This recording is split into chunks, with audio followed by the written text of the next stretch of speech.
Okay, so we are on. Uh, Let me get to where I need to be. Right there. Okay, you ready? I Okay. am ready. Okay, we're ready to go.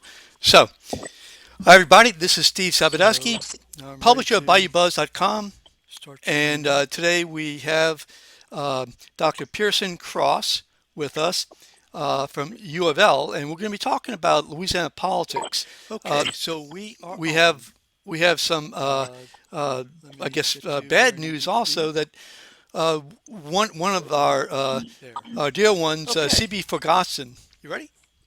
I am Is ready. uh, no longer with us, and so we're going to be talking about that also. So, um, Dr. Cross, how are you doing today? I'm doing great. How are you, Stephen? I'm doing fine. I'm doing fine. I need I need to shut a window that happens to be open right now, and so if you don't mind, I'm going to do that.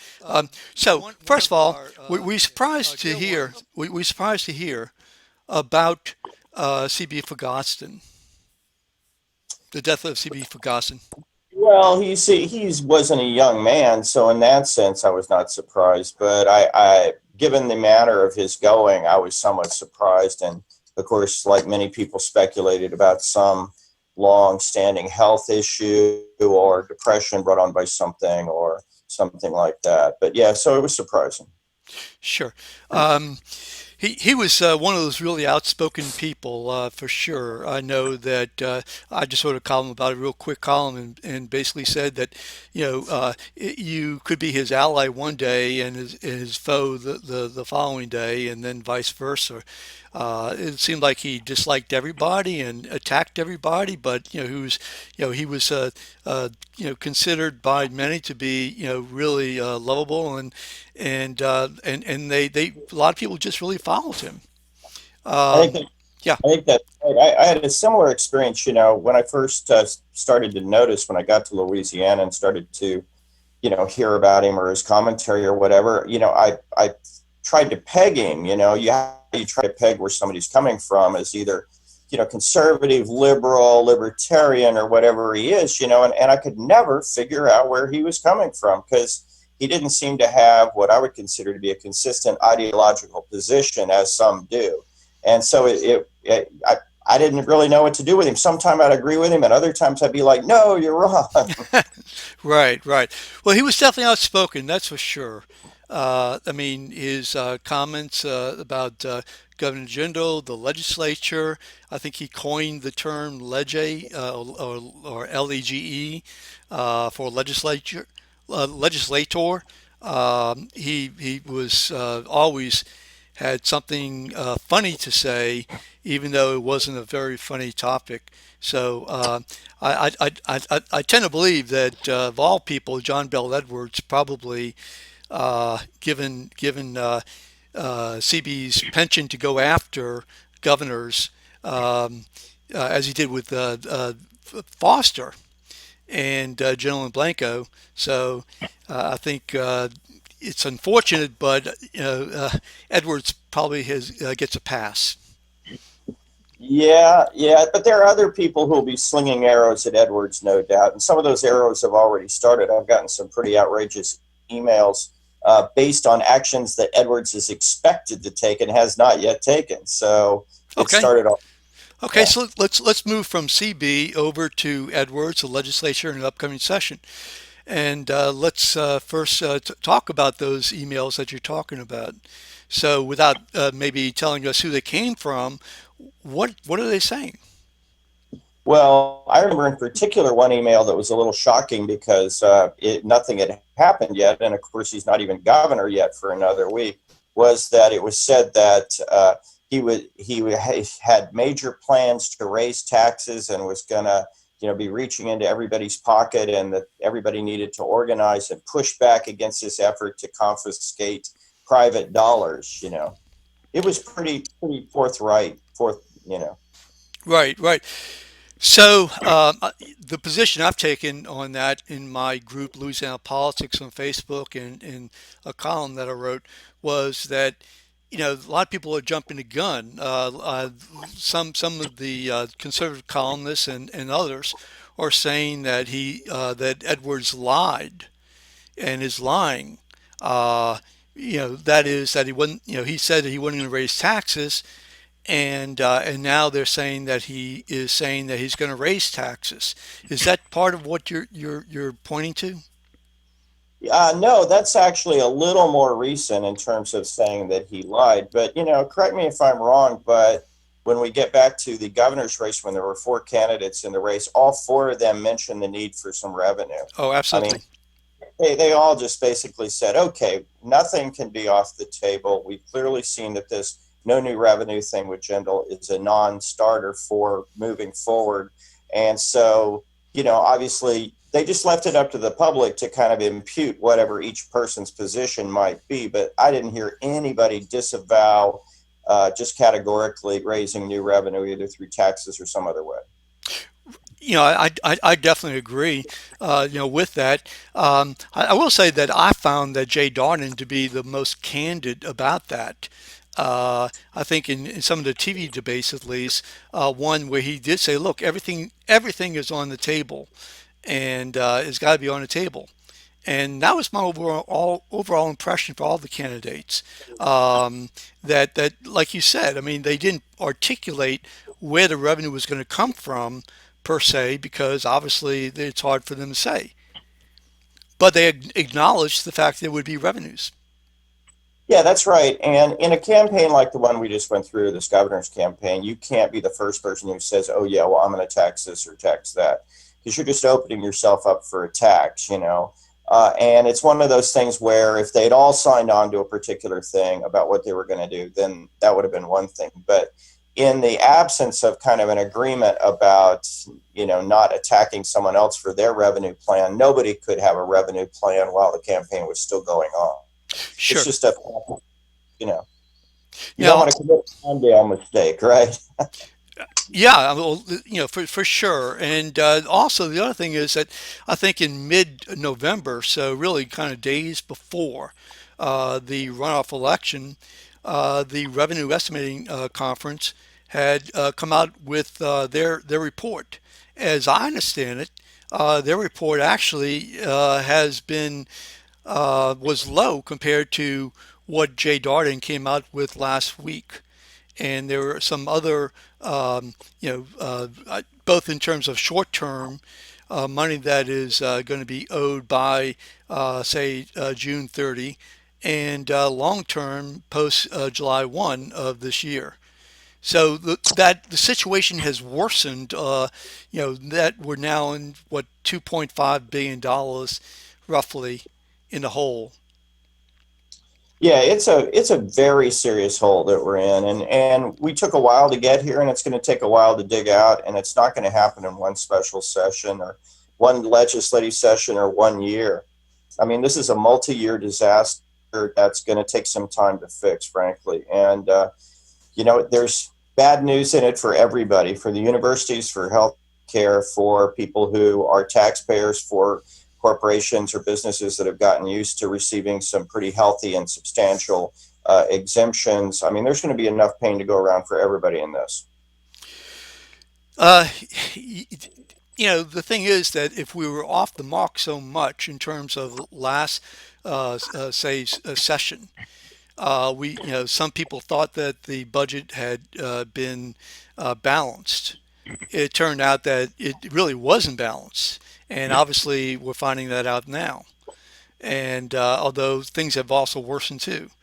So I'm wondering whether or not we're going to have a whole lot of stock in terms of this upcoming budget, given the severity of the depth of the hole. I think it's too early to tell, really. Have we found bottom economically speaking? One of the reasons why the budget is getting in deeper and deeper trouble is because corporate taxes are down, oil prices are down, sales taxes are down. Some of the things that are, that we kind of counted on revenue wise are down, and you can't really account for those or where they're going to end up, But I think we can say that there are things that we can do to try to get the budget back towards a reasonable balance between expenditures and revenue. One of the things we haven't touched on that we should are there was a big article in the Advocate today about Medicaid prices, and Medicaid is getting very, very, very expensive. And this is even prior to bringing in the expansion of Medicaid that we've been talking about, everybody's talking about. So they've got to figure out something to do about the Medicaid budget before it swamps us all. Speaking of Medicaid, as I appreciate it, the federal government has not yet approved the agreement with Louisiana and the hospitals. So, if my information is correct, then that puts us even that much under uncertainty. Right, and I've heard that. I haven't followed that, so I think you may be following that closely. The last I had heard about that was that the federal government had rejected, we were using a bait and switch with dollars from the private hospitals to draw down Medicaid dollars. And the feds, quite understandably, said, I love this idea of accounting. That's what Edwards used to do, right? So Jindal did it too. But they said, no, we're not going to go for that. So we came up with another solution. But I don't think, I think that you're referring to that we haven't found out yet if that second solution is in fact going to be a sufficient solution for the feds. Yeah, I mean that, and if not, then we really have even more problems than we would think or like. So who do you think is going? I mean, I know it's really early, but who do you think is going to take the biggest hit in terms of say taxes or reduction of exemptions, credits, etc. Last year it was a business community. Well, I think it's going to continue to be the business community. I mean, there are two major sources that they could go after. One would be right now in Louisiana, you can still discount your state income taxes for your federal income taxes. So that would be a huge spot. I think there's like $750 million in that one. The other one would be, obviously, if you want to tinker with a homestead exemption, that would be a huge one as well. I think there'll be a lot of resistance to that particular one. Sure. But there are some fixes there. Then, of course, there's a fracking, the horizontal drilling exemption. You're looking at $1.2 billion over the last 5 years for that one.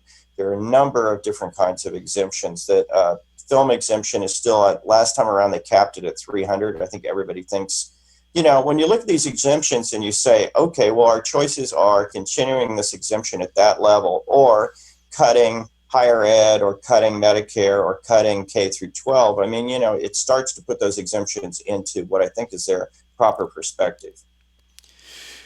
Yeah, which raises the question whether or not we really need a tremendous reform in education, meaning consolidating universities, the ability to put universities everywhere around the state. I mean, obviously, a lot of people, liberals, conservatives, and so on, feel that might be the best solution.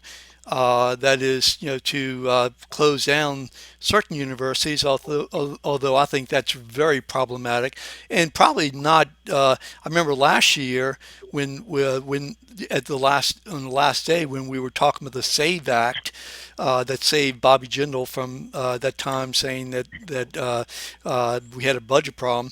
A lot of conservatives actually went along with the SAVE Act because they didn't want to close down any universities. I think after what Jindal has done to the universities in terms of funding and the increasing burden on the backs of parents and students in terms of paying out-of-pocket payments and federal loans brought down in debt, that I just don't think people have much of an appetite to go after higher education. Also, at this point, remember when Bobby Jindal started, there was about a 65-35 split in higher education, with the state coughing up about 65%. Now that split is pretty much reversed. So although it varies institution to institution, roughly institutions now are getting about 30 to 35% of their money from the state and about 60 to 65% of their money from other revenue sources, including students and tuition. So there's not the kind of money there that there used to be there, so to speak, to go after. The other thing is that I think we should dispel is that the idea that somehow you can achieve a great economy of scale by closing universities. I just don't think you can do that. There, you will gain, it's true, you'll gain a few positions here and there. You'll not run electricity in some buildings that you're currently running electricity in, but by and large, without a severe dislocation to what is currently the higher education delivery system, you just can't save the kind of money we're talking about out of higher education. And the other thing is you can't do it quickly, and we need money right away. That is a real problem, needing that money right away, which raises another issue in terms of the more discussion that you have about cutting education. We know what happened last year with the bonding agencies. I mean, that wasn't a scare tactic. I mean, that Moody's and they basically told us that that we were really running the risk of having general obligation bonds being reduced. And thereby producing a bunch of financing costs and making it much more difficult to do what we wanted to do. Yeah, Sure, and that's true in terms of education, but it would seem to me in terms of all kind of uh, uh, bonding for everything or anything that government might need. absolutely. Yeah, So, I mean, yeah, go ahead. Go ahead. okay. So, what about? I know that one of the people who has been a real voice in here is Treasurer John Kennedy, and he has said he's approached it from.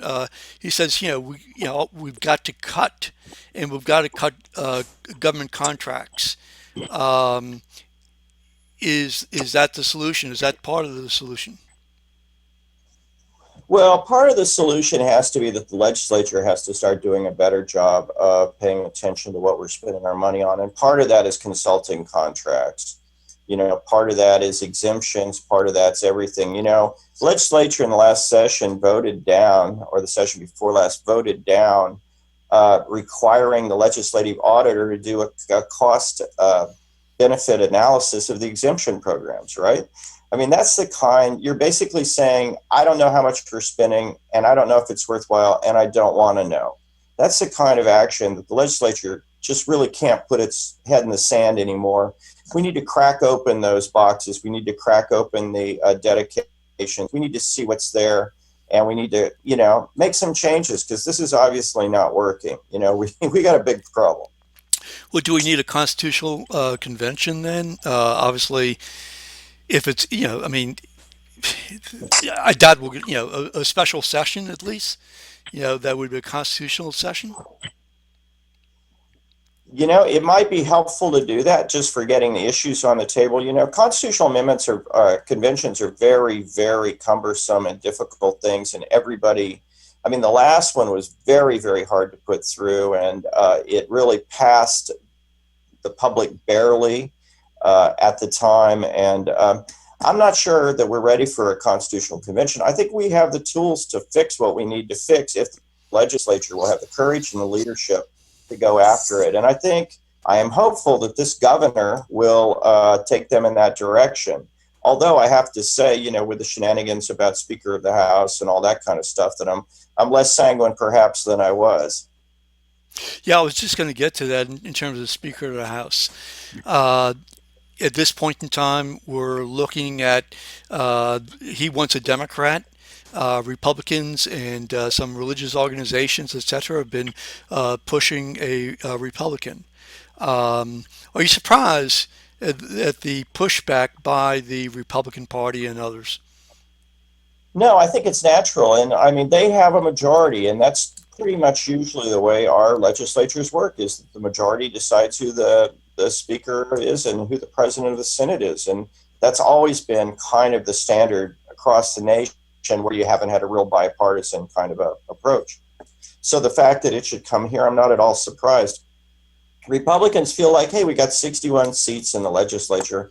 Why can't we have the power to determine who our own leadership should be? And frankly, I am in support of that. I think it's time for the legislature to do two things. One, declare themselves independent of the governor and start acting like a real legislator and not like a punching bag. Right. And second, Secondly, take responsibility for their own actions and inactions. Because as it is now, the governor plays the legislature for patsy.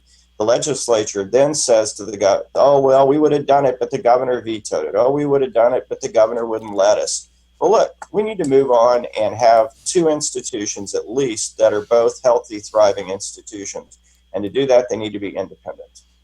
Yeah, I totally agree with that. I really do. Especially the last 8 years has taught me, that you certainly don't want to have a all powerful governor to to basically handpick who the leader is going to be, and to use the veto pen and the threat of vetoes, etc., to get his or her way. So I definitely, whether or not the person, whether they're running as Republicans, Democrats, that doesn't bother me. It's more I want independence, and I think that's what you're saying too. Absolutely. And, quite frankly, from my point of view, I might say, gee, I think we should give Jon Bel Edwards the power to undo some of the problems that I think Jindal's been responsible for, but I think legislative independence is something that's good for everybody. It's not just situational, and it's where we should go. Now, the flip side on that is that we'll have more Washington, D.C. style politics, legislature versus the administration. Yeah, I mean that's always a policy, a possibility, I would say. But states are less like that, generally speaking, than the national government because everybody realizes that it's our particular boundaries of our state. It's really easy to hate those people or those representatives in Massachusetts or California or Hawaii who don't represent us. But basically, everybody in that legislature represents a Louisiana citizen. So I think those partisan conflicts get tamped down just by the proximity of who we really are. And so I think that's less of a problem than you might think. Okay, so going into this, what type of job do you think the governor is going to do? I know it's really early, and he doesn't have his executive team out there yet. And but just based upon just the tea leaves, how would you project, say, for this session, or at least for this session, he's going to do, and likewise the legislature? Well, assuming that he hasn't damaged things with the legislature too much with the fight over the speaker, I think naming Darden to be commissioner of administration is very important. And I think everybody realizes the situation is very serious. I think everybody wants to move on from Bobby Jindal in a number of ways, and I think people are really going to be serious. And I think everybody realizes that the damage or the we're in such a deep hole that everybody's ox is going to get gored. And so the question is which ones and how. The other thing is that some of the groups that might have pushed back before against this, like Lobby, for example, uh, basically they shot their wad last time around. Remember they gave 95 legislators an Right. F. Yeah. Who nearly all of the legislatures that they gave an F to got reelected. I mean, so you got to say, gee, is Lobby really toothless? I mean, or should they have kept their ammunition dry and gone for this session to have more clout against a Democratic governor? Because so you have to think that that provides the legislature with some more freedom to really do what they want. The flip side for Jon Bel Edwards is, uh, there's not much of a silver lining here. You fix the Jindal budget mess, and you're almost guaranteeing yourself a one-term governorship, unless you're really can pull a feat of legerdemain that we haven't seen in this state for a long time. Because to get this budget back in balance, I think you're going to have to really push on some special interests, and those special interests are not going to be happy. Boy, that's a mouthful. I mean, when you think about it, that the budget is such a mess, and that the only way that you're going to fix it is to lose your job. Uh, I mean, we're speculating, but it sounds legit to me. Which gets us to Bobby Jindal. Governor Jindal is saying that he has no regrets. That he thinks his job was to focus in on the business of business and not the business of government. I think it's a cop out. I think that's a fraud, quite frankly. Um, you may not feel the same as I do in terms of the latter, but I mean, how do you feel? Well, let's see. I'm still a state employee, and the governor's still governor for Right. one more. Yeah, got you. So, but on the whole, employing my freedom of speech. On the whole, I think I'm disappointed in Jindal. And I thought when Jindal came in, a lot of people were ready to have a corruption-free. Well, kind of we wanted to let the whiz kid get under the hood and see what if he could make the engine of Louisiana government work a little bit better. And in the end, I don't really think we got much for our money. I think we got a few tinkering around the edges. I think perhaps business development did some stuff, but man, he's leaving with things in a pretty bad shape. And shame on him, and shame on us for not asking him to do a better job. Yeah, and I totally agree, and I blame the legislature, for not putting his feet to the fire. I would blame the Republican Party leadership, for letting him take a ride on our dime.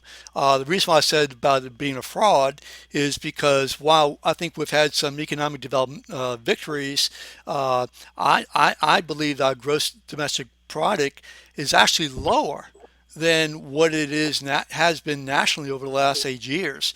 And but for the hurricane money, the Katrina money, if we didn't have that, then we might have been last. So if you look at that and you look at the incredible budget situation we have, the worst I've ever seen in my lifetime. I mean, how in the world can you say you have no regrets? And that's why I say, as far as I'm concerned, it's a fraud. But you know, that's just my feeling. Well, I think that's a feeling that probably is shared by a lot of people. I mean, as we know, Jindal's approval ratings are down in the 20s, and I